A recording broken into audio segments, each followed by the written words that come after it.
Hello বন্ধুরা, আপনারা সবাই ভালো আছেন? আজকে আমি চলে এসেছি নতুন একটা রেসিপি নিয়ে। এখানে আমি নিয়ে নিয়েছি কিছুটা আলু সিদ্ধ করে। এখানে আলুগুলোকে খুব সুন্দরভাবে যেন একটু দলা দলা না থাকে করে মেখে নেবো চটকে সুন্দরভাবে। এই দেখুন, আলুটাকে খোসার সময় সিদ্ধ করে নিয়েছি, খোসার থেকে ছাড়িয়ে নিয়েছি। এই সুন্দর করে আমি মেখে নিয়েছি। এটা যত সুন্দরভাবে মেখে নেবেন তত এটা খুব সুন্দর ফুলে উঠবে আর খেতে খুব ভালো লাগবে। না, ফুলকো ফুলকো ফুলবে।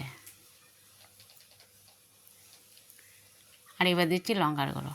খুব কম মশলাপাতি দিয়ে দেখবেন আজকে দারুণ একটা রেসিপি বানিয়ে দেখাচ্ছি আপনাদেরকে। এবার দিচ্ছি হলুদ, হলুদ বলছি লবণ। হলুদ তুলে দিতে কিছু দেবো না, লঙ্কার গুঁড়ো আর লবণ। আর এবার দিচ্ছি কর্নফ্লাওয়ার।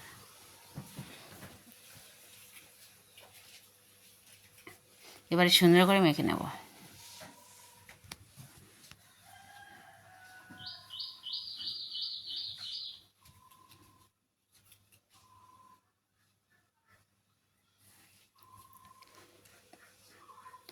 এই আলুটার মধ্যে দিয়ে কিন্তু এগুলো সুন্দর করে মেখে নিতে হবে।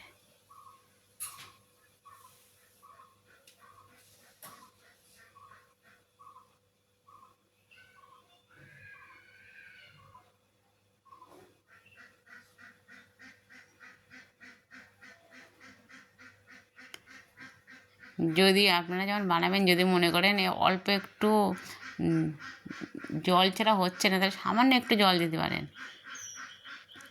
নাহলে এইভাবে মেখে নিতে হবে।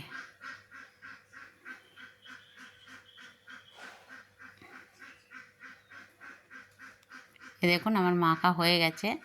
আর এবারে আমি যেটা বানাবো, এই যে গোল গোল করে এইভাবে কেটে, যেভাবে তালের বড়া বানানো হয়, তালের বড়াটা তো আমরা আরেকভাবে বানাই। আর এটা দেখুন কত সুন্দরভাবে একটা হবে। এটা কিন্তু শুধু দুটো জিনিস দিয়ে বানানো হচ্ছে, নাড়ু বানানো হয় যেরকম, সেইভাবেই আমি গোল করে নিচ্ছি নাড়ুর মতন করে। কত অল্প সময়, কত অল্প খরচে কত কত সুন্দর একটা রেসিপি আপনাদের আমি শেয়ার করছি ঘরে থাকা উপকরণ দিয়ে। বাড়িতে কোনো মেহমান আসলে বা কোনো বাচ্চারা, দেখুন আমি 3টে বানিয়েছি, এইভাবে বাকিগুলো বানিয়ে নিচ্ছি। দেখুন বানানো হয়ে গেছে সবগুলো আমার। তো এবারে চলুন রান্নাঘরে তেলটা গরম করে নেই। তেলটা খুব সুন্দরভাবে গরম করে নিতে হবে।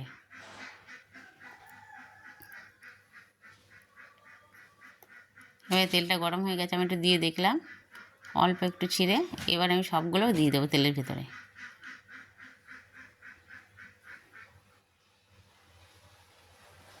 তো বাড়িতে হঠাৎই মেহমান এসেছে বা কি কোনো বাচ্চা বায়না করেছে, কোনো কাছে দোকান নেই বা ঘরে কোনো খাবার নেই তেমন দেওয়ার মতন, আপনারা কিন্তু এগুলো বানিয়ে দিতে পারেন, কিন্তু খুব পছন্দ করবে, অনেক ভালো লাগবে তাদের খেতে।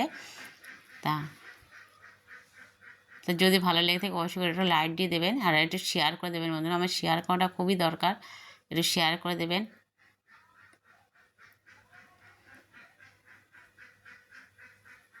সবগুলোই দিয়ে দিচ্ছি। দেওয়ার পরে কিন্তু কোনো খুন্তি বা চামচ দিয়ে এখন নাড়া যাবে না। এখন ওই সব দেওয়া হয়ে গেছে, এবার ওটাকে ধরে হালকাভাবে একটু নাড়াচাড়া দিতে হবে।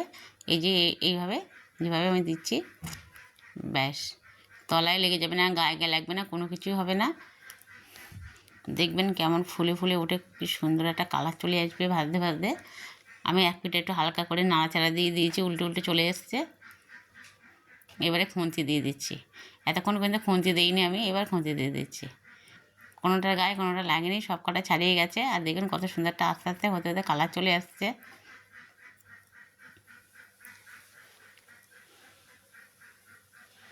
দেখুন ফুলে ফুলে একদম গোল গোল হয়ে গেছে। কত সুন্দরভাবে ফুলের টুকরের মতন হয়ে উঠছে দেখুন। দেখলেই তো আপনারা বুঝতে পারছেন গাটা কত সুন্দর প্লেন হয়ে গোল গোল হয়ে গেছে, তার মানে ফুলছে।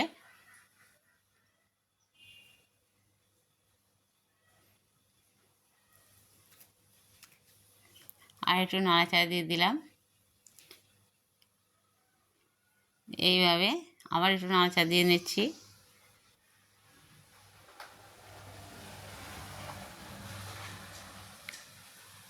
একেবারেই কিন্তু সবগুলো দিয়ে দিচ্ছি, আমি একটু অল্প করে বানিয়েছি। এই দেখুন কত সুন্দর একটা কালার চলে এসেছে। এবার তুলে নিচ্ছি।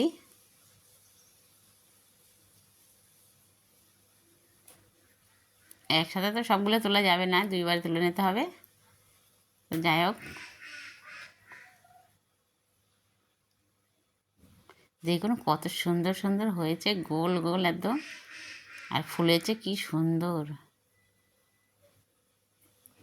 দেখতে অপূর্ব লাগছে। একদম মনে হচ্ছে সাজিয়ে রেখে দেয় না খেয়ে, এত ভালো লাগছে দেখতে।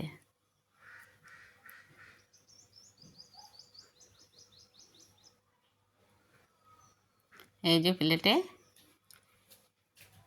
তুলে নিলাম, এবারে আপনাদেরকে আমি পরিবেশন করে দেখাচ্ছি।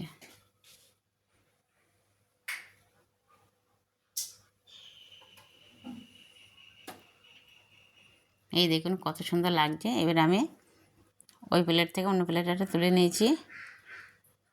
দেখুন এইগুলো কত সুন্দর লাগছে দেখতে, আর কতটা ভালো লাগছে। যদি ভালো লেগে থাকে অবশ্যই কিন্তু আপনারা লাইক কমেন্ট শেয়ার করবেন। যে সকল বন্ধুরা এখনও